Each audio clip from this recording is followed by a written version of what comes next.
You're sitting in a room full of people, and you're fine. Not pretending to be fine, not quietly suffering through small talk while counting the minutes until you can leave. You're actually genuinely fine. Maybe even a little relieved that no one is pulling you into a conversation you didn't ask for. You know how to talk to people when you have to. You know how to laugh at the right moments and ask the right questions and make someone feel heard. But when the gathering ends and everyone else pulls out their phones to make plans for next weekend, you don't feel left out. You feel something closer to free, like you just put down something heavy you didn't realize you were holding. You go home, and the quiet wraps around you like something familiar, and for a few hours, everything is exactly how you want it. And then, somewhere between the silence and the stillness, something else shows up. A thought that doesn't announce itself, just settles in, slow and uninvited. Why don't I have anyone to call right now? Not because you want to call someone, not because you're lonely in this moment, but because you're suddenly aware, in a way that feels almost clinical, that if something happened to you tonight, something real, something serious, you'd have to scroll through your contacts for a long time before landing on a name that felt right. And maybe you never land on one at all. That's the thing no one talks about. It's not the solitude that gets to you. It's the sudden, quiet realization that the solitude has quietly become your entire social world, and you're not entirely sure when that happened, or why, or whether it says something about you that you're not ready to face. Here is what makes this genuinely strange. You are not bad at people. People who have no close friends are often assumed to be awkward or cold or too difficult to be around. But that's rarely the truth, and it's almost never the whole picture.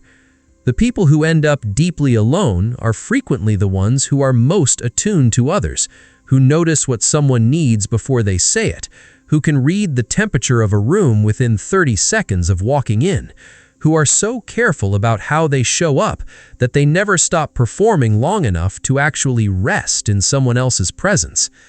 The skill is real. The sensitivity is real. The effort is real. And yet, somehow, none of it builds into anything lasting. You connect, and then you disconnect. You get close, and then something shifts, a distance opens, and before long, you're exchanging polite messages with someone you used to feel close to, both of you pretending the gap isn't as wide as it is, until eventually even the pretending stops. Friendships that should have lasted years quietly dissolve into acquaintances, and acquaintances eventually dissolve into names you recognize but no longer reach out to. You are someone who understands people. You are someone people feel comfortable around. You have, at various points in your life, been genuinely liked, and yet the social world never seems to stick, not the way it appears for other people, not in a way that builds into something you can rely on, something that makes you feel less like you're watching connection from the outside, like it's a language everyone else is fluent in, and you can read but cannot speak. That contradiction is not a character flaw, it is a pattern. And patterns always come from somewhere. To understand why some people end up in deep, lasting solitude, not by accident, not by circumstance, but as a kind of recurring outcome across different environments, different cities, different seasons of life, you have to go back further than you might expect. For some people, the architecture of their nervous system was always going to make closeness more costly than it is for others.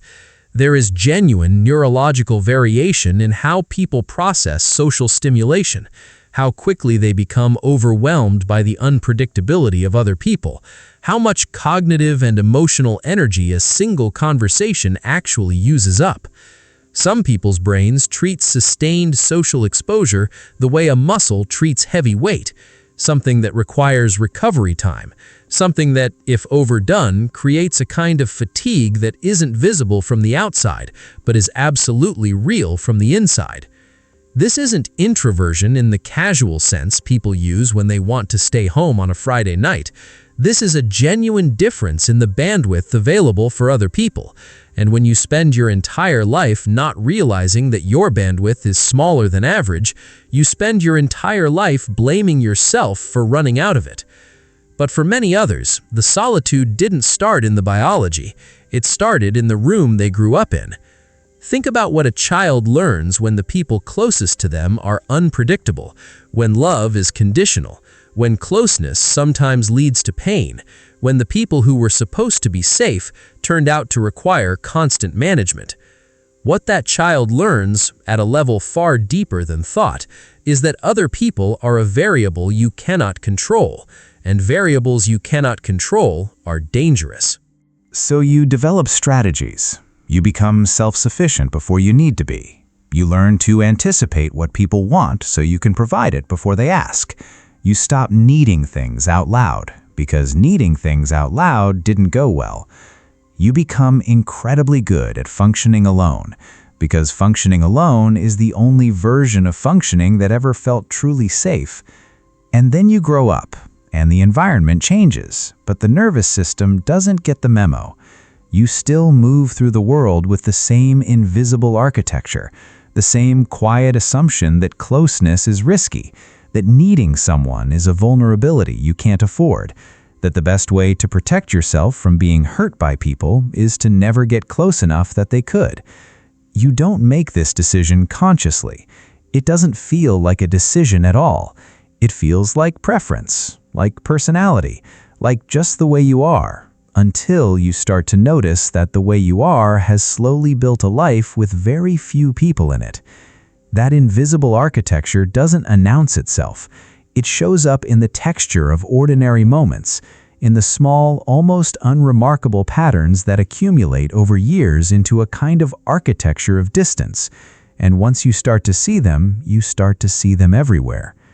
The first is the way you edit yourself before connection can happen. You're talking to someone new, someone you actually like, someone who seems interesting, someone your body is telling you could become something real. And somewhere in the middle of that conversation, without deciding to do it, you pull back. Not dramatically, not in a way they'd notice, but you shift from genuine to pleasant, from open to agreeable, from the version of you that was actually interested to the version of you that knows how to seem interested without risking anything. You stop saying the thing you were about to say and replace it with something safer. You answer the question they asked, but not the one beneath it. By the end of the conversation, they walk away thinking you're great, and you walk away feeling quietly and inexplicably a little more alone than before, because you were there, but you weren't, not really, and some part of you knows the difference. Psychologists call this self-concealment, and it is not shyness. Shyness wants to connect, but is afraid of how it will go. Self-concealment doesn't trust the outcome enough to fully show up in the first place. It offers a curated version of you as a kind of insurance policy against the risk of being truly seen and found wanting. The tragedy is that the version of you that other people respond to is never quite real, which means the connection they feel is never quite real either, which means you never accumulate evidence that being fully seen is actually survivable, which is what leads directly to the second pattern, the way you interpret other people's need for you as a sign that something is wrong. Someone texts you more than usual and you notice it, not warmly, but with a faint, low-grade unease, like the frequency has shifted into something you can't quite place. Someone suggests making plans every weekend, and instead of feeling wanted, you feel slightly crowded, slightly pressured, slightly like the relationship has crossed from something you chose into something you're now obligated to maintain. Someone tells you they've been thinking about you, and your first instinct, before the warmth arrives, if it arrives, is to wonder what they need, what's coming, what this is going to cost you. This is attachment anxiety wearing a mask. On the surface, it looks like a preference for space, and maybe it is partly that, but underneath it is an old belief that closeness is a transaction, that people don't invest in you without eventually wanting something back, that affection is a form of debt you'll eventually be expected to repay. So, before the debt can accumulate, you start managing the distance. You answer a little slower. You keep plans a little vaguer. You stay just far enough away that the relationship stays comfortable without becoming something you'd have to grieve if it ended. And slowly, without intending to, you train the people in your life that a certain distance is the only distance they can tolerate, and eventually they stop trying to close it. The third pattern is what happens in conflict. Almost every sustained friendship eventually requires repair, a misunderstanding that needs to be named, a disappointment that needs to be acknowledged, a moment where one person hurt the other and now something has to be said out loud before the relationship can move forward. For most people, this is uncomfortable but navigable. For people who've learned that other people's negative emotions are dangerous, conflict doesn't just feel uncomfortable, it feels like a structural threat, like the friendship is dissolving in real time, and the only two options are to fix it immediately or accept that it's already over. So you go quiet, or you over-apologize for things that weren't your fault, or you spend 3 days composing a message you never send because you can't figure out how to say the true thing without it sounding like an accusation. And meanwhile, the other person is waiting, interpreting your silence as indifference, deciding the friendship must not have mattered to you as much as it mattered to them, beginning their own quiet withdrawal, and the distance that was never what you wanted becomes the outcome you couldn't figure out how to prevent. The fourth pattern is more subtle, but in some ways it's the most damaging, the way you become necessary to other people without ever needing anything yourself. You are the person who remembers birthdays without being reminded, who checks in when someone is struggling, who knows how to hold space for someone else's pain with a kind of calm that makes them feel less alone. You are generous with your attention, patient with other people's complexity, slow to complain about your own difficulties. You have learned, over a very long time, that the most reliable way to maintain a place in someone's life is to be useful to them, because being useful is something you can control in a way that being genuinely close is not. The problem is that a relationship built entirely on your usefulness to the other person is not quite a friendship, it's a function, and functions get replaced when the need changes or disappears. More than that, when you never ask for anything, when you never admit to struggling, when you are always the one giving and never the one receiving, you make it impossible for other people to actually know you, which means they end up close to the version of you that helps them and completely unaware of the version of you that might need help yourself. You feel the loneliness of being around people who care about you without knowing you, and they never understand why you drifted away from them without explanation. The fifth pattern is how friendships end, which is almost never with a fight. Friendships don't usually end with a dramatic rupture. They end with a slow decrease in contact that neither person ever officially acknowledges, a gradual shift from close to occasional to distant to gone, accomplished through the accumulation of small acts of withdrawal, a response that gets a little shorter, a plan that gets a little vaguer, a check-in that eventually stops arriving altogether. For most people, this drift is something that happens to them, something they notice with sadness and try to reverse. For people in deep solitude, the drift is something they often initiate, not with any conscious intention to end the friendship, but with the same quiet management of distance that has governed every relationship they've ever had. You stop reaching out as much because reaching out started to feel effortful. You stop making plans because plans started to feel like obligations. You tell yourself you'll reconnect when things settle down, and then things never settle down, and by the time you look up, the friendship has already ended in every way that counts, just without either of you saying so. The sixth pattern is the relationship you have with your own loneliness. You don't always experience it as loneliness, that's the strange thing. Sometimes it arrives as restlessness, as a diffuse dissatisfaction with your life that you can't quite locate the source of. Sometimes it arrives as a sudden sharp awareness of absence. In the middle of something good, something you're enjoying, you're struck by the fact that there's no one you want to tell about it, no one whose voice you want to hear in this moment. no one who would fully understand why this particular thing matters to you. Sometimes it arrives as envy, not the kind that wants what someone else has, but the kind that simply doesn't understand how they got it, how other people navigate toward each other with an ease that has always felt slightly foreign to you. And sometimes it doesn't arrive as feeling at all. It arrives as numbness, as a kind of flat acceptance that this is just the texture of your life, that closeness is something other people experience, and you have simply made peace with not experiencing it.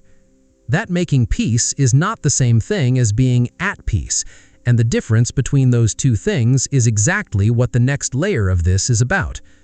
Because here is what most conversations about loneliness miss entirely. The mind doesn't passively experience isolation, it actively participates in maintaining it.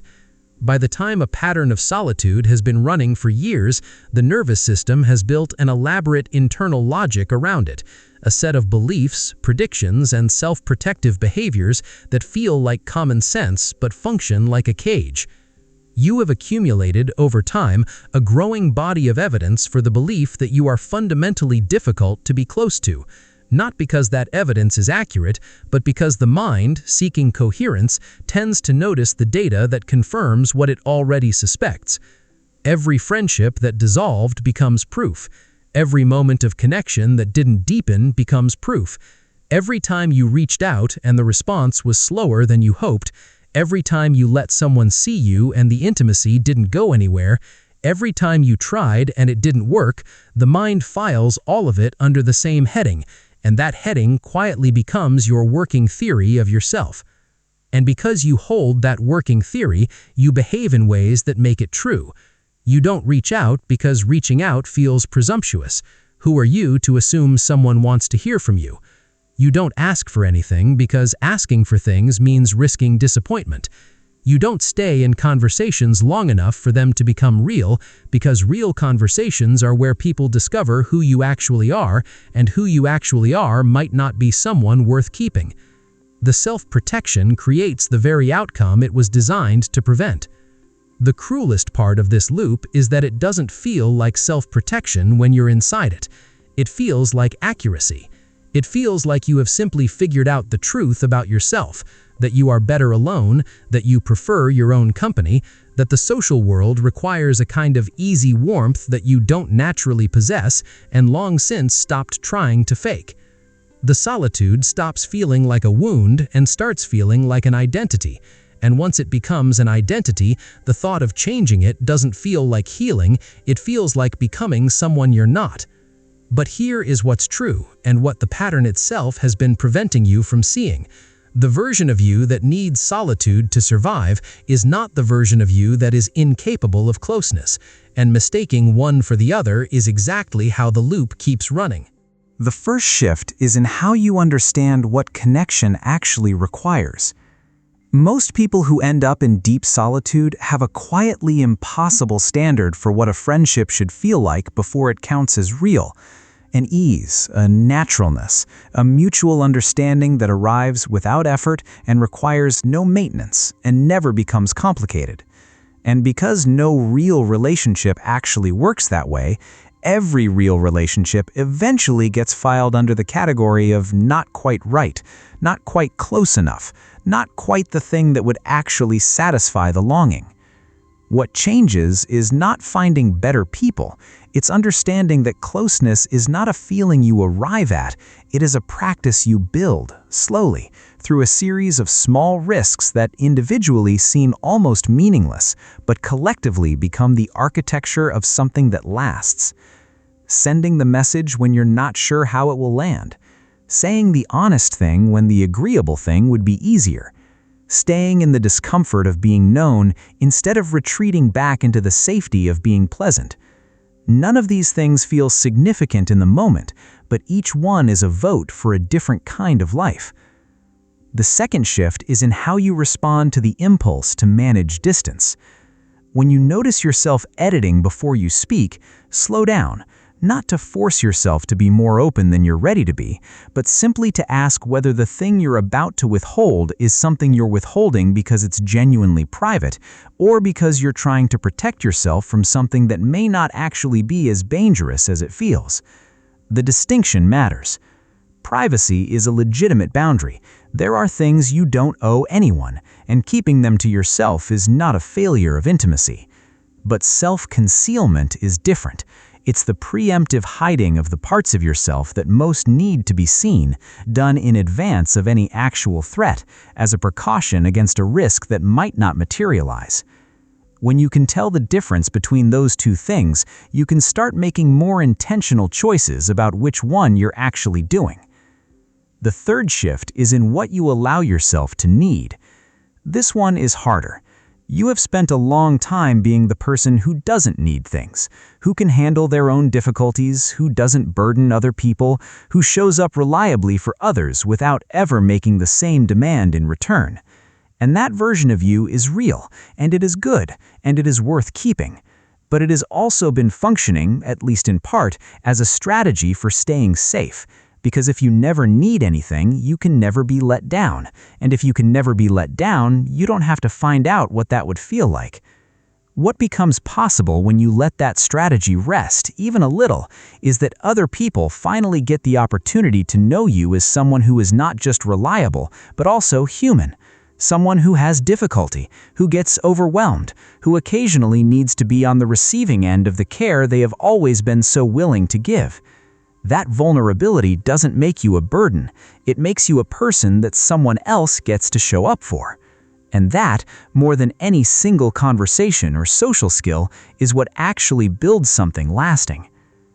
There is a kind of person who has spent so long learning to be self-sufficient that they have become genuinely extraordinary at it, who has built an interior life rich enough to sustain them through long stretches of solitude, who has cultivated skills and perspectives and capacities that most people never develop because they outsourced their growth to the crowd. That is not nothing. That is, in many ways, something remarkable. But even the most well-furnished interior life has an orientation. It faces outward, toward something. And when you sit with that orientation long enough, you begin to notice that the things that feel most meaningful in your solitude are the things you would most want to share. That the thoughts you find most worth thinking are the ones you most wish someone else could understand. That the life you are building quietly by yourself is a life that would be larger if someone else were also inside it. You are not someone who failed at connection. You are someone who learned very early and very well to survive without it. And survival strategies don't become obsolete just because the original threat is gone. They become habits, then assumptions, then finally the shape of a life that no longer quite fits the person living it. The question was never whether you were capable of closeness. It was always whether you would eventually trust that closeness was something you were allowed to have. That answer is still open, and the fact that you are still asking the question is in itself a kind of beginning. If something in this video landed in a way you weren't expecting, if you recognized yourself somewhere in here and felt both relieved and a little unsettled by that recognition, I'd genuinely love to know which part hit hardest. Not because the comment section is a replacement for the kind of connection we talked about tonight, but because sometimes the first step towards understanding something about yourself is simply being willing to name it somewhere outside your own head. And if you know someone who has always seemed fine on their own, someone self-sufficient and capable and hard to read, maybe this is the thing you send them without a message attached, and let them decide what to do with it.